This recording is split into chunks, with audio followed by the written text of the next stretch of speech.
देखिए, हिमाचल प्रदेश की 80% जनता ग्रामीण में गांव में निवास करती है। 75 साल में हमने ग्रामीण अर्थव्यवस्था जो अपने आप से चली आ रही थी, उनके लिए कोई ऐसा कार्य नहीं किया एक्सेप्ट कुछ क्षेत्रों को छोड़कर, बागवानी के क्षेत्र को छोड़कर।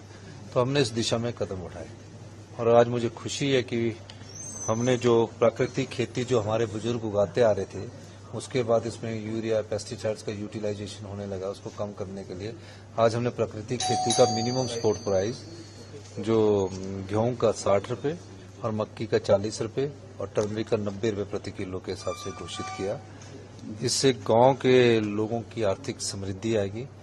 दूध का जो मूल्य है, जो गाय का दूध है वो 51 रुपये सरकार खरीदेगी, 2 रुपये फ्रेट का देंगे, और भैंस का दूध 61 रुपये सरकार खरीदेगी, 2 रुपये फ्रेट का देंगे। तो इस तरह आर्थिक स्थिति को मजबूत करके उन्हें समृद्ध बनाना है। और जो प्लांटेशन करेंगे उसमें भी उनको 2.5 लाख रुपए के बाढ़ और उसके साथ लगाने को मिले। देखिए, हमारी गारंटीज में सब गारंटियां पूरी होगी, कोई खास गारंटी रही नहीं है।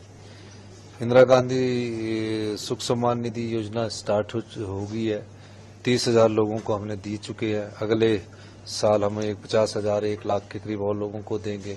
5 साल के लिए गारंटी है, बाकी तो सभी गारंटियां पूरी हो चुकी है। गारंटी के अलावा हमारे को और अच्छे काम करने हैं। शिक्षा में गुणवत्ता लानी है, हेल्थ सेक्टर में गुणवत्ता लानी है, क्वालिटी एजुकेशन लानी है, और ये सब चीजें करके अपनी अर्थव्यवस्था को मजबूती देनी है। हमारी आर्थिक स्थिति ठीक ना होने के बाद कारण फिस्कल प्रूडेंस, फिस्कल डिसिप्लिन लाकर मैंने इस बजट को बनाया है। और इस बजट को बनाने में दिन रात हमने मेहनत की है। और कैसे पैसा आएगा और कैसे योजनाओं को आगे चलेगा, ये आने वाले एक समय में वो सारी योजनाएं जो हमने 2022-23 में मुख्यमंत्री बनने के बाद रखी थी, तो आपको अगले वर्ष 24-25 में दिखना शुरू हो जाएगा। ग्रीन एनर्जी और टूरिज्म पे फोकस किया। ग्रीन एनर्जी और टूरिज्म पर हमने बहुत फोकस किया है। हमने 200 हाई एंड होटल बनाने की परमिशन देने की बात की है, 3 स्टार, 4 स्टार, 5 स्टार। 4 प्राकृतिक wellness centre, natural wellness centre बनाने की बात की है। इको टूरिज्म में बढ़ावा देने की बात की है।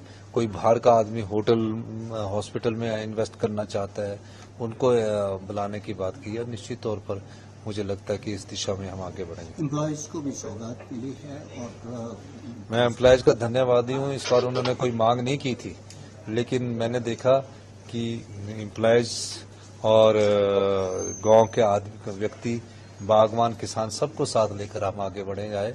हमने 3% डीए की उनको देने की बात कही है, एरियर देने की बात की है, जबकि और राज्यों में अभी एरियर भी नहीं दिया जा रहा, डीए भी तो दूर की बात है। हमने उनको 3% डीए देने की बात की है, 25,000 नौकरियों की बात की है। सब आउटसोर्स में अपने गुजरात मॉडल को स्टडी करने